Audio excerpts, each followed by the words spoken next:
This is Connect Radio, where we are joined by Julian Dutton. Now, where to start with Julian? He's an English comedy writer, performer. He's done TV work, radio work. He's also won a British Comedy BAFTA, which not many people have done that, and a Radio Academy Gold Award. So I'll tell you what, he knows a little bit about radio as well. Good morning, Julian.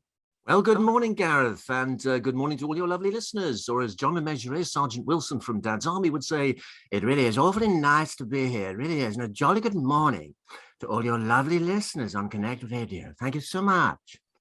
You see, he's off already. We didn't even have to prompt him for any impersonators. But I've always wondered, so if I could do famous voices, I would do it all the time. I'd be ordering takeaways in the voices. I would just use it at every opportunity. Yes.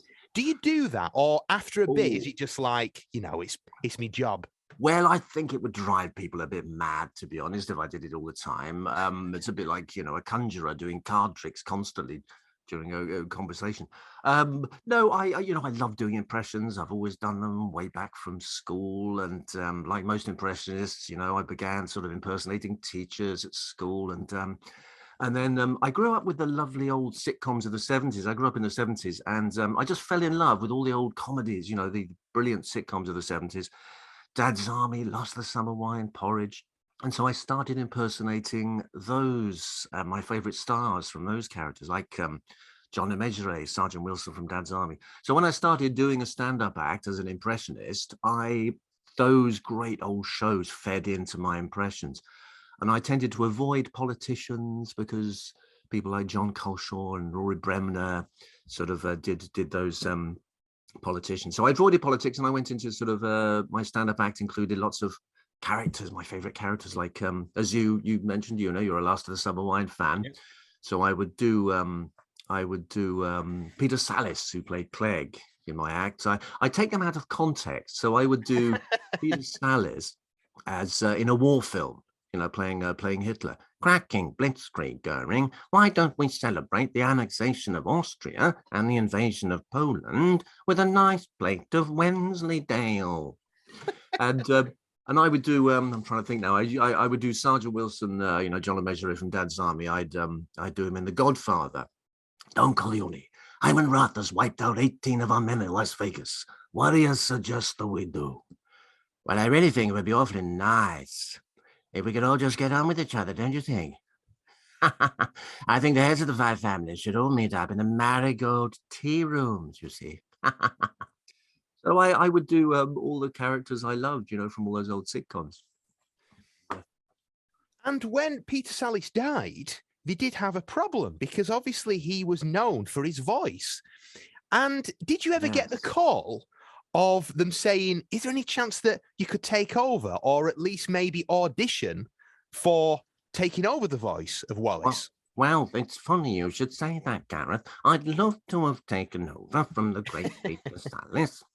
Yes, I have worked for Aardman, but I have to be honest, there is another guy, I know a rival, my nemesis, no, a lovely chap who does Wallace's voice, who has, I believe, done a few things for Aardman as Wallace. So no, I would have loved to have done him. But yes, I mean, it's impressions are sometimes used in adverts and things like that, and I do all of that. But I also used to do well, in my act I do sort of generic film characters as well, because I love old films. You know, I grew up on old comedies and old films, so I would do generic characters that people would have sort of recognized from old films, like every single tramp from every single British science fiction film from the 1960s. I saw it with my own eyes, sir. It came slithering out from behind a bush. It had 8 eyes and long green arms, sir. It was horrible. And it was quite interesting because when I turned as a stand-up comic, I would play lots of student venues, universities and so on. And young people, 18-year-olds, would recognize these old film characters. So they're all still in our minds, you know, all these lovely old characters from films and TV. For example, I would do every single short, cheerful cockney from every single submarine film from the 1940s. Don't suppose we'll be having tea at the Ritz tonight, then, eh, sir? and every single gangster from every single Hollywood film of the 1930s. You got to be more careful, lady. Things might get broken around here. Take this vase. Whoops a daisy. Butterfingers. It is true, isn't it, though, how there is a stereotypical voice. And you just highlighted it. That actually, that is what they all talk about and how they all talk. And I guess the thing is about doing a voice is that you shouldn't have to explain who it is. So you do hear people do impressions and they go, I'm now going to do an impression of Dick Van Dyke. Whereas if you have to do that, it just doesn't really work, does it? Well, no. And I mean, the thing about doing an impression is, I mean, it's impressionists will probably tell you, if you've spoken to others, that they don't really know how they do them. It just sort of comes to you. But if you want to sort of break it down and find out sort of how you do it, I mean, I've had a bit of a think. And there's a lovely impressionist, Duncan Wisby, who I did a radio series with, The Secret World, which was... I remember that. Yes, it was the sort of counterpoint to Dead Ringers. Yeah. It was a sort of a pretend hidden microphone show. The conceit of the series was that microphones were hidden in the houses of celebrities, and you'd eavesdrop on their conversations. and we would have a long chats about how to do impressions. And I think if you focus on one little trait of the voice, and then build on that.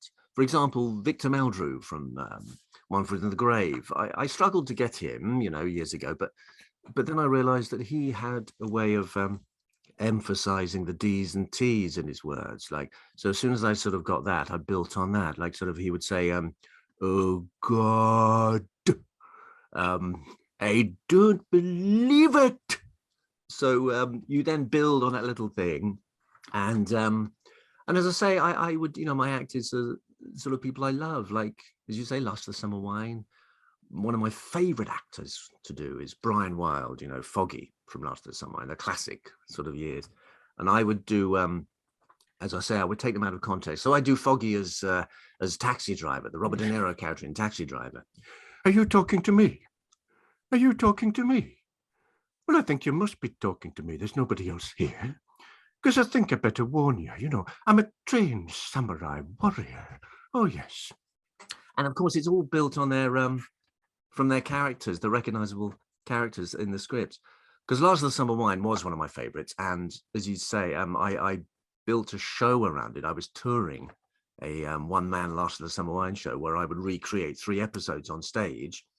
And going back into the old scripts to choose material for the show was wonderful. I mean, Roy Clark's scripts were incredible. And I mean, things like, just off the top of my head, some of the great lines, sort of, the trouble with you people is that you're not as fit as you used to be. I've got a torso like whipcord. When I was out in Borneo, one snap of a twig and I was lunging for my bayonet. Oh, yes, I've always kept myself in first-class fighting trim. Yes, but these days, Foggy, your trim has become a short back and sides. So there was lovely material, so rich. And I think what is beautiful about Last of the Summer Wine is not one of those comedies where you just sort of literally doubled over, but there's something, it's a mixture, I think, of the nostalgia behind it, especially watching episodes back now, where it was filmed and the beauty of it being filmed. And I'd almost put it in the same category, I think personally, as something like Red Dwarf. Now, to me, Red Dwarf is not hilarious, but there's something about the characters, the lovable nature of the characters and the situation they're in that all adds just to make this incredible sitcom. Yes, absolutely agree with you. There's a whimsy, there's a nostalgia, there's a gentleness about Last of the Summer Wine. I mean, essentially the pitch for Last of the Summer Wine is 3 men wandering around. And that's all it is.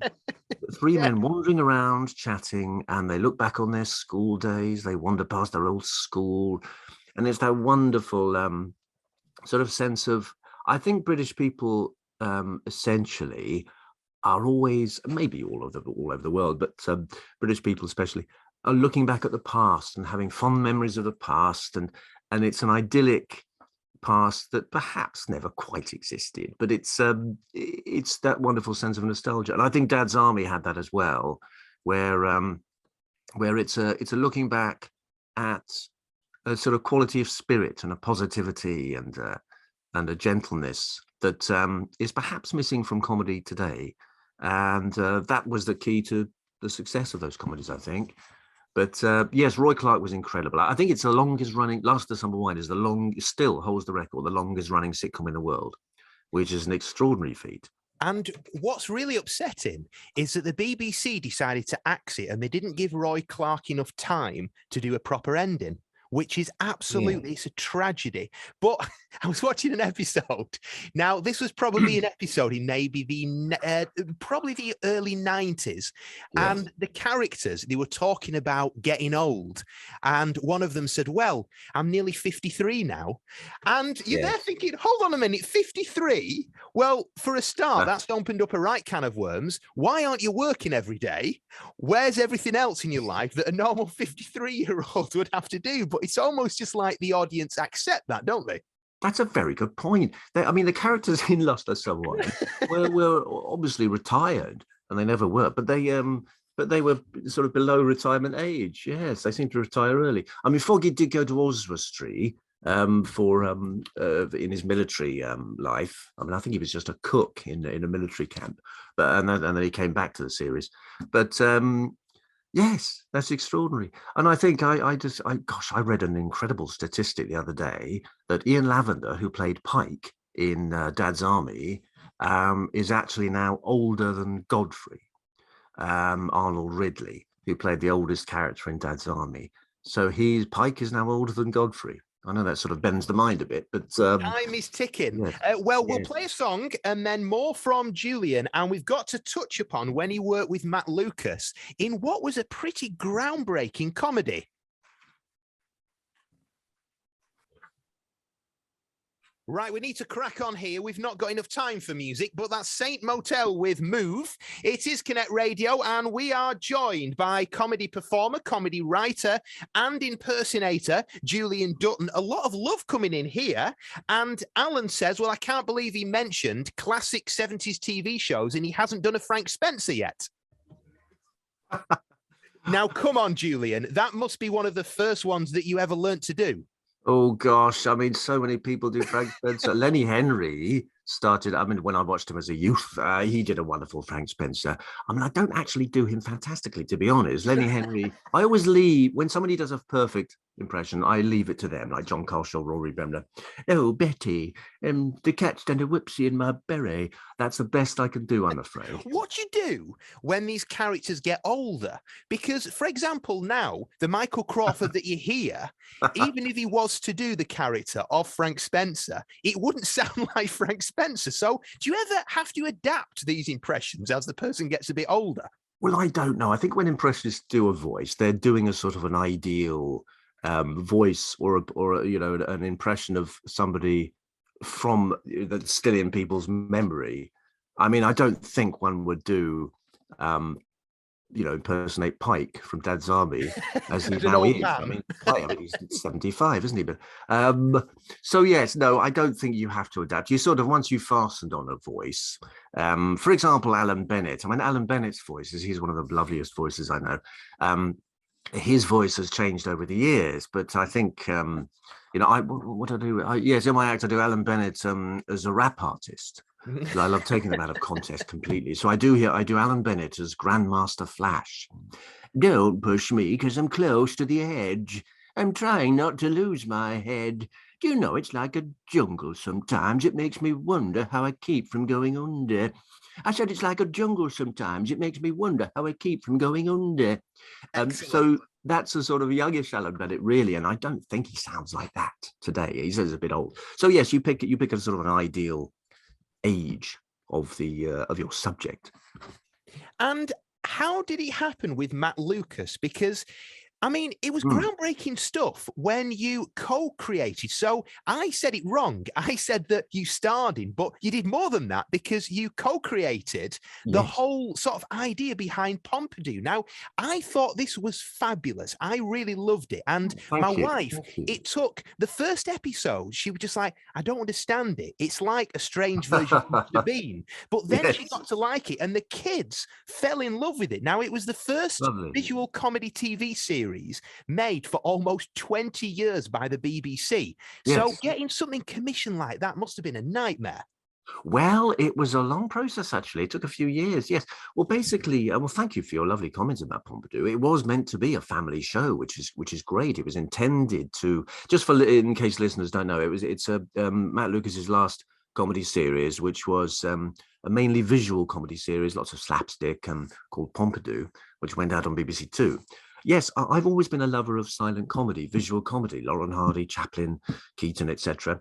I grew up on those, and I always wanted to create a visual comedy that was fresh and new, to see if well, not silent, but visual comedy could stand in the sort of modern age, the 21st century.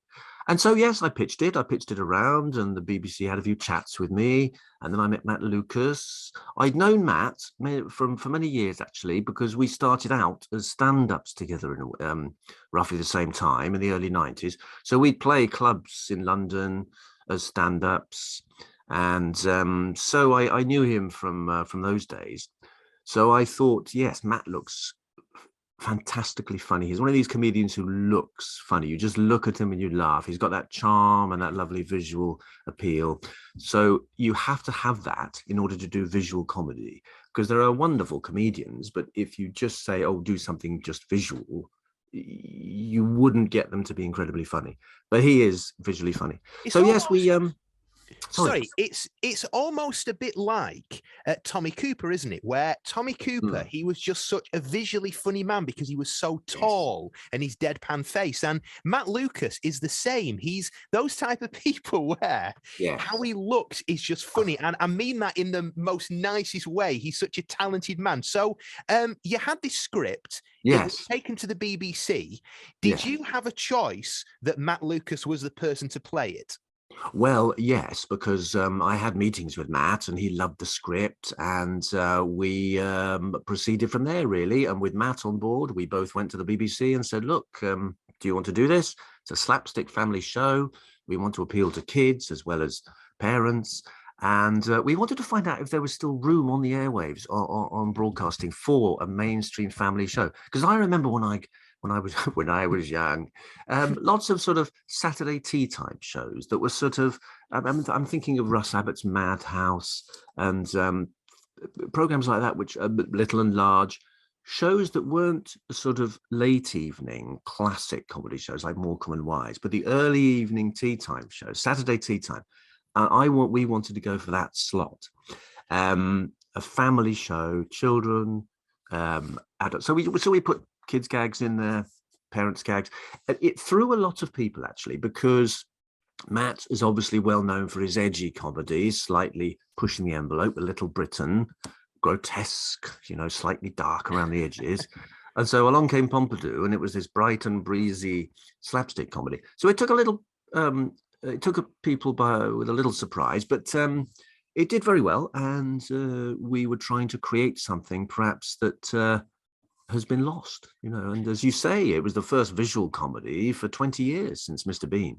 Was there any opportunity to put it on something like CBBC first and then test it? Or do you think maybe it was a little bit too old? I mean, it was for the whole family, but was there a few gags in there that maybe CBBC thought, that isn't going to work? Or was it just right? Put it on prime time and see who likes it. Well, you're possibly right. I think you probably hit the nail on the head, really. It was a little bit of a hybrid.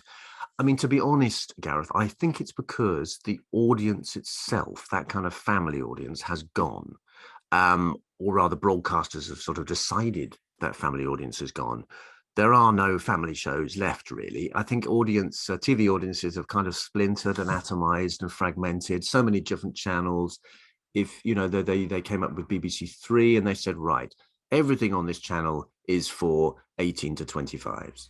And I think that's a bit of a shame, because it's killed off that thing of everyone growing up with the same programs. And it's a natural evolution. I'm not being old fogish about it. But yes, you're right. I think Pompidou fell between two stools a little bit. But it was great fun to do.